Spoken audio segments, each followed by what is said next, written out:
शत्रुपा ने कहा कि आप पुत्र रूप में यस, परंतु वो ये जो आत्मा है, आत्मा का तो कोई आकार नहीं है। परमात्मा भी अपने आप को प्रकृति के रूप में व्यक्त कर दिया। तो वास्तव में हमारे शरीर में जब हम स्वयं से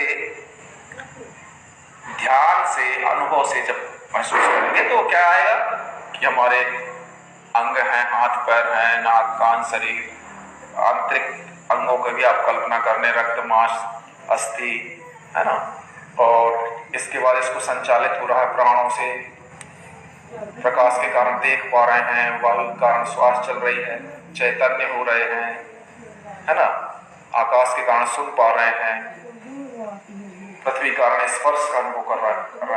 इन पंचभूतों के कारण हम 8 बजने को 10 मिनट इंद्रियों के माध्यम से किसी भी चीज का ज्ञान कर पा रहे हैं।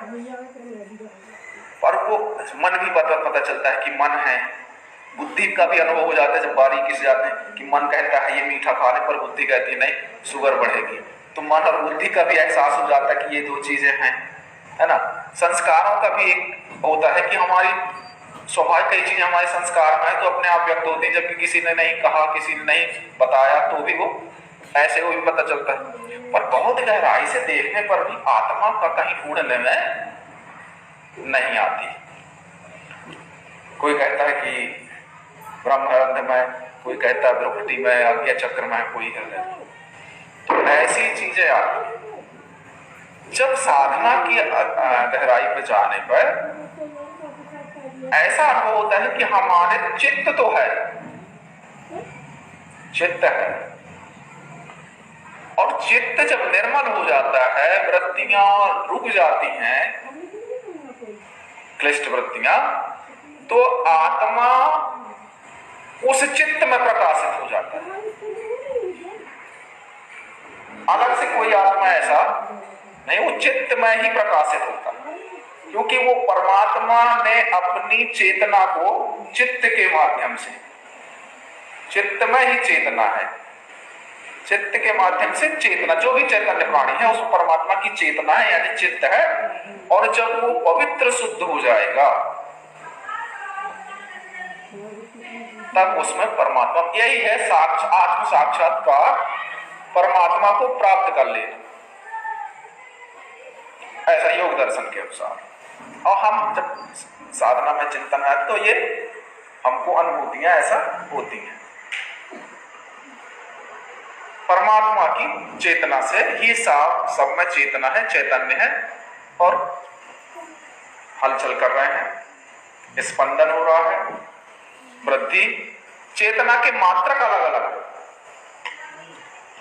हर वस्तु में चेतना है। आचार्य शंकराचार्य जी का जो अद्वैत सिद्धांत है, कोई भी चीज सब चैतन्य है,